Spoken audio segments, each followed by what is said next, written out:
இட்டு கட்டி தானே அப்படியும் கொண்டு வந்தாரு. நீனு இட்டு கட்டு, நீனு கற்பனை செய்யி. இவர் மாதிரி கற்பனை செஞ்சு 10 சூறாவை கொண்டு வா. அது கூட தனித்தனியா கொண்டு வர வேண்டாம். வதுவு மனிஸ்ததாத்தும் இந்துன்னு இல்ல, அல்லாஹ் மட்டும் தனியா விட்டு எல்லாம் சேர்த்துக்க. அல்லாஹ் சொல்றான், இது மாதிரி கொண்டு வருவதற்கு அவனை மட்டும் ஒதுக்கிட்டு நீங்க எல்லாரும் ஒன்னா சேர்ந்துக்கிறீங்க. முகமது கூட சேர்த்துக்கிறீங்க, அடைக்கிறதுல அவரை சேர்த்தாக்க முடியாது. அவரை சொந்தமா உண்டாக்குனாரு, அவருக்கு முடியுமா? நான் கொடுத்ததுனால அது அப்படி இருக்கே தவிர அல்லாஹ் என்ன செய்யறான், ரசூலுல்லாஹ்வோட அங்கிருந்து தள்ளி விட்டு காட்டுறான். வேணும்னு அவரையும் சேர்த்துக்க, தயாரிச்சு காட்டு பார்ப்போம். நான் கொடுத்த மாதிரி என்னை மட்டும் ஒதுக்கிறேன், நான் தான் இதை கொடுத்திருக்கிறேன். அதனால இந்த நூலாசிரியனாக இருக்கிற என்னையை தவிர்த்து விட்டு மின்துனில்லா அல்லாவை தவிர அனைவரையும் நீ ஒன்று சேர்த்துக்கொள். இன்குந்தும் சாதிக்கும். நீ சொல்ற சொன்னா, நீ சொல்றது உண்மையா இருந்தால் எல்லாருமா ஒன்னா சேர்ந்து இதே மாதிரி கொண்டு வா பார்ப்போம். 10 சூறா கொண்டு வா, முழுசா வேணாம். 11வது அத்தியாயத்துல 13வது வசனத்துல அல்லாஹ் இப்படி கொஞ்சம் இறங்கி சவால் விடுறான். அதுக்கும் முடியல, ஆடுறாங்க. அதுக்கும் அவர்கள் தடுமாறும் பொழுது அல்லாஹ் என்ன பண்றான், வேணாம்டா ஒரு சூறா கொண்டு வா, ஒரே ஒரு அத்தியாயம். இவர் இவ்வளவு பெருசா இட்டு கட்டிட்டார்ல, நீ சின்னதா இட்டு கட்டு, அது முடியத்தானே செய்யும். அப்புறம் என்ன பண்றான், 10 அத்தியாயத்துக்கு முடியல என்ற உடனே அடுத்தபடியாக குர்ஆன் அறைகூல் விடுகிறது, அம்ய கூலு நப்தராகும். அதே மாதிரி தான் அம்ய கூலு நப்தராகும், இவர் சொந்தமாக இட்டு கட்டி விட்டார் என்று சொல்கிறார்களா? குல் நபியை நீங்கள் சொல்லுங்கள், ஃபஅது பி சூரத்தின் மின் மிஸ்லிஹி, இது மாதிரி ஒரு சூறாவை கொண்டுட்டு வா. வதுவு மனிஸ்ததாத்தும் மின்துன் இல்லா, அல்லாஹ்வை விட்டு விட்டு அனைவரையும் என்ன செஞ்சுக்க, துணைக்கு அழைத்துக்கொள். இன்குந்தும் சாதிக்கீன், நீங்க மெய்யாளர்களாக உண்மை சொல்பவர்களாக இருந்தால் எல்லாம் சேர்ந்து ஒரு சூறா கொண்டுட்டு வா. இது 10வது சூறாவுல 38வது வசனத்துல அந்த எப்படி அறைகூல அழுத்தம் திருத்தமா திருப்பி திருப்பி இறங்கி இறங்கி அல்லாஹ் என்ன செய்யறான், உறுதிப்படுத்துறான். மொத்தத்தை கொண்டு வா, அது 10 கொண்டு வா, 1 கொண்டுட்டு வா. 1 கொண்டு வந்தவன இப்ப கூட என்ன 1 கொண்டு வரும்போது கூட எப்படி அல்லாஹ் விடுறான், 1 கொண்டு வந்துருவான்னு சொல்லியா? முழு குர்ஆன் சொன்னா முடியாது, 10 முடியாது, 1 சொல்லி இருக்கிறவங்க ஒருவரை கொண்டு வந்துட்டா அப்படியா இந்த சவால் விடப்படுது? இல்ல, அல்லாஹ் சொல்றான், அதையும் சொல்றான். 2வது சூறாவுல 23வது வசனத்துல வயின் குன்தும் ஃபீ ரைபி மிம்மா நஸ்ஸல்னா அலா அப்தினா, நமது அடியார் மீது நாம் அருளியதிலே உங்களுக்கு சந்தேகம் இருந்தால் ஃபஅது பி சூரத்தின் மின் மிஸ்லிஹி, இது போன்ற ஒரு சூறாவை கொண்டு வாருங்கள். வதுவு ஷுஹதாக்கும் மின் துனில்லா, அல்லாஹ்வை தவிர அனைவரையும் நீங்கள் உங்களுக்கு துணையாக சேர்த்துக் கொள்ளுங்கள். இன் குன்தும் சாதிகீன், நீங்கள் உண்மையாளர்களாக இருந்தால் செய்யுங்கள் அப்படின்னு சொல்லிட்டு அல்லாஹ் சொல்றான். இல்லம் தஃபாலு, இதை நீங்கள் செய்யாவிட்டால், இறையில பிராக்கெட் போட்டு சொன்னா வலன் தஃபாலு, ஒரு காலம் செய்ய மாட்டீங்க, ஒரு சூறாவுக்கே சொல்றான். இதை செய்யாவிட்டால் நரகத்துக்கு பயந்து கொள்ளுங்கள் எச்சரிக்கை பண்ணும்போது நடுவுல போடுறான் அல்லாஹ். இல்லம் தஃபாலு வலன் தஃபாலு, ஒரு காலத்திலும் இதை உங்களுக்கு செய்ய முடியாது. எது முடியாது? இந்த ஒரு சூறா சவால் கூட எதை விட்டாலும் விட்டுருவீங்கன்னு சொல்லி நாங்க விடல. உங்களுக்கு இயலாது என்பதற்காக விடக்கூடிய சவால், உங்களுக்கு முடியாது என்பதற்காக விடப்படக்கூடிய அறைகூவல் என்று சொல்லி, அப்ப திருக்குர்ஆன் ஒரு விஷயம் நான் சொல்றதான் உண்மைங்கிறத எவ்வளவு கான்பிடென்டா உறுதியா அழுத்தமா இப்படி யாரும் சொல்ல முடியாது. இதுதான் சரி, வா ஏன் வேண்டாலும் பாட்டு பார்த்துக்கிறோம் அப்படின்னு சொல்வதற்கு ரொம்ப 1000க்கு 1000 உண்மையா இருக்கணும், அப்பதான் அதை சொல்ல முடியும். சின்ன ஒரு மைனஸ் இருந்தா கூட என்ன செய்ய முடியாது, அதை பிடிச்சிட்டு தொங்கிடுவான். அந்த மாதிரி திருக்குர்ஆன் தன்னை தானே என்ன செய்யுது, மெய் என்று நிரூபிக்கிறது.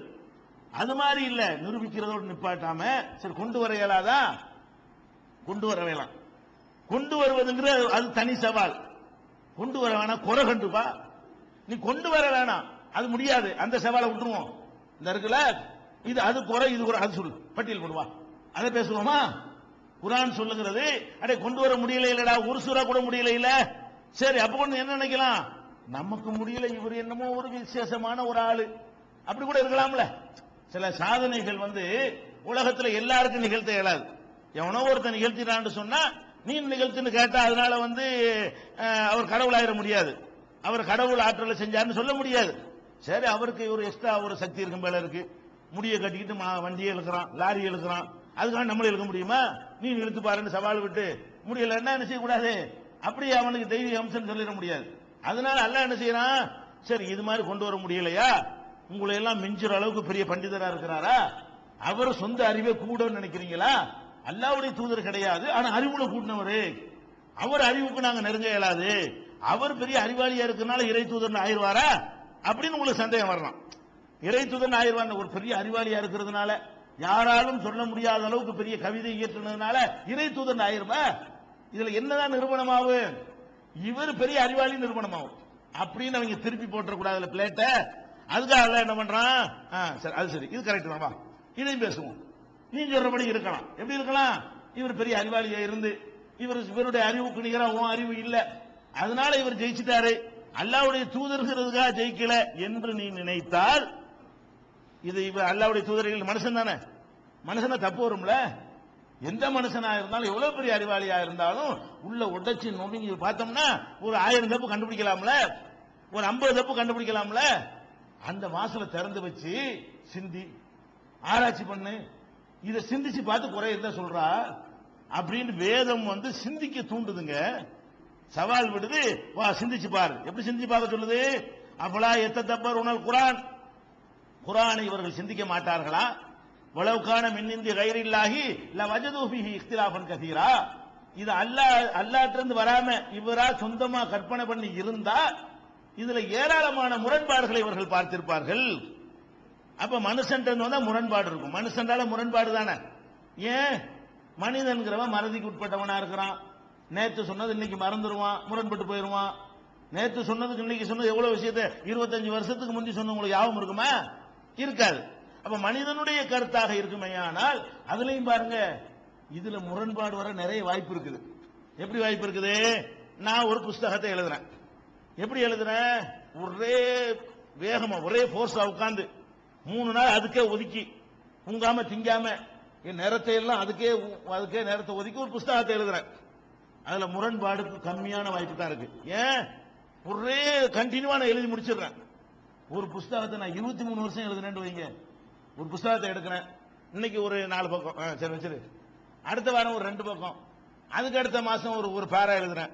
இப்படி 23 வருஷத்துல எழுதி தொகுத்து பார்த்தா என்ன கதியில இருக்குது? எவ்வளவு தப்பு இருக்கு? ஒரு மனிதன் ஒரே நேரத்தில் சிந்திச்சுக்கிட்டு அதே கவனமாக செய்வதுங்கிறது எப்படி? கொஞ்சம் கொஞ்சமா செய்யறது. அடுத்து சிந்திக்கிறத விடுங்க, ஒரு சட்டை தைக்க வேண்டி இருக்குது. ஒரேடியா வெட்டி உடனே தச்சான தச்சுட்டு போயிருவான். இன்னைக்கு என்ன செய்யற? காலரை மட்டும் வெட்டி தச்சுட்டு போயிட்டு வா அப்படிங்கிறது. நாளைக்கு துணி வாங்கிட்டு சொல்லி இந்த கப்பு மட்டும் தச்சு தர்றேன், அதை தனியா வச்சுட்டு போ அப்படிங்கிறான். ஒட்டுமா முதல்ல ரெண்டு ஜாயிண்ட் ஆகுமா? ஒரு நாளைக்கு இது பண்றான், ஒரு நாளைக்கு இதை பண்றான், ஒரு நாளைக்கு இதை வெட்டுறான், ஒரு நாளைக்கு இங்க மட்டும் தச்சு விடுறான்னு ஒரு டைலர் செஞ்சான்னா அது பொருளா இருக்குமா? அது ஒழுங்கா இருக்குமா? ஒரு நேரத்தில் அது ஒழுங்கா எல்லாத்தையும் செஞ்சு முடிச்சா தான் அனைத்தும் சரியாக இருக்கும். இந்த குர்ஆனை பொறுத்த வரைக்கும் ஒரு நேரத்தில் தூக்கி புஸ்தகம் இவர் தனியா உட்கார்ந்து ரெடி பண்ணி 40 வருஷம் இருந்துச்சுல நபி ஆவறதுக்கு முன்னாடி, இந்த 40 வருஷம் ஐடியா பண்ணி மொத்தமா தயாரிச்சு இந்த இறைவேதம் கொண்டு போய் போட்டிருந்தாருன்னு சொன்னா இவர் நிறைய கரெக்ஷன் பண்ணி தயார் பண்ணி ஒரே மாதிரியா சிந்திச்சு அப்படின்னு சொல்லலாம். இது எப்படி வருது? இன்னைக்கு கொஞ்சம் வருது, நாளைக்கு கொஞ்சம் வருது, அடுத்த மாசம் வருது. 23 எவ்வளவு ஊர் மாற்றம், கால மாற்றம், பருவநிலை மாற்றம், மனுஷனுடைய வயசு மாற்றம், சிந்தனை மாற்றம். 25 வருஷத்துக்கு முந்தைய சிந்திச்ச மாதிரி நீங்க சிந்திக்கிறீங்க? அப்படி உங்களுக்கு சிந்திக்க இயலுமா? 10 வருஷத்துக்கு முந்தைய இந்த மாதிரி நீங்க பெருக்கிறீங்களா? கூடும் குறையும் மாறும் மறையும் எவ்வளவு விஷயங்கள்லாம் இருக்குது. அட 23 வருஷத்துல உட்கார்ந்துட்டு ஒரு நூலை கொண்டா எவ்வளவு தப்பு கண்டுபிடிக்கலாம். தப்பு கண்டுபிடிக்கிற வாசலை திறந்து வச்சுட்டு கண்டுபிடுறாங்க, முடியல. மனுஷன் இந்த மாதிரி ஒரு நூலை எழுதினா அதிக தப்பு கண்டுபிடிக்கலாம். ஒரே நேரத்தில் ஒரு நூலை தயாரித்தால் எவ்வளவு தப்பு இருக்கும். அதை விட 25 வருஷத்துல கொஞ்சம் கொஞ்சமா பிடிச்சி தயாரிச்சான்னு வைங்க, அதுல அதிகமான தவறுகள் கண்டுபிடிக்க வாய்ப்பு நிறைய இருக்கிறது. அப்ப என்ன சொல்லுது குர்ஆன்? 23 வருஷத்துல இவர் எவ்வளவு கஷ்டப்பட்டு இருப்பாரு, டென்ஷன் ஆயிருப்பாரு, அடிச்சிருப்பாங்க, வச்சிருப்பாங்க, ஊரை விட்டு ஓடிச்சிருப்பாங்க. அதெல்லாம் பல மாறி. அப்ப அதுல எல்லாம் எவ்வளவு சேஞ்ச் ஆகி போயிருப்பாரு. நேற்று சொன்னது இன்னைக்கு சொன்னது எவ்வளவு மாறி இருப்பாரு. எடுத்துப்படி முரண்பாடை காட்டு. மனுஷன் கண்டுபிடிச்சா முரண்பாடு வந்துரும்ல. இவரா கண்டுபிடித்து இருப்பாரு, ஆனால் இதுல கண்டிப்பா முரண்பாடு இருக்கும். அல்லாஹ் சொல்றான், உலவுக்கான மின்னிந்திய கைரில்லா இல்ல வஜதுபி. இதுதான் சிந்திக்க சொல்றான். நிறைய முரண்பாடு இருக்கும்ல, அதை காட்டு. வாடா சிந்திச்சு பார்ப்போம். 4வது சூறாவுல 82வது வசனத்தில் அல்லாஹ் சொல்லி காட்டுறான். வேறு இடத்துல அல்லாஹ் என்ன சொல்லி காட்டுறான்? அப்பலா எத்ததபருனல் குர்ஆன் அம் அலா குலுபின் அக்பாலுஹா. எப்ப பூட்டா போட்டு வச்சுக்கிறீங்க இதயத்துல? சிந்திக்க வேண்டியானப்பா, சிந்திக்க மாட்டீங்களா? சொல்றல கண்ண முடிக்க யாத்துக்கிற சொன்னது. ஆய்வு செஞ்சு படிச்சு பாரு, குறை கண்டுபிடி இருந்தா சொல்லு அப்படின்னு என்ன செய்யுது? பூட்டா போட்டு வச்சிருக்க உள்ளத்துல. அப்ப 47வது சூறாவுல 24 வசனத்துல அல்லாஹ் சொல்லி காட்டுறான். அதே மாதிரி பல இடங்கள்ல கிதாபுன் அன்சல்னாஹு இலைக்க, இந்த வேதம் உமக்கு நாம் அருளி இருக்கிற இந்த வேதம் முபாரக்குன் பாக்கியம் பொருந்தியது. எதுக்கு அருளி இருக்கிறோம் தெரியுமா? கண்ணை மூடிக்கிட்டு சிந்திக்காம குருட்டுத்தனமா நம்புறதுக்கு நான் இறக்கல. எத்தப்பரு ஆயாத்திகி, இதன் வசனங்களை அவர்கள் சிந்திக்க வேண்டும் என்பதற்காகவும் ஒளி எத்ததக்க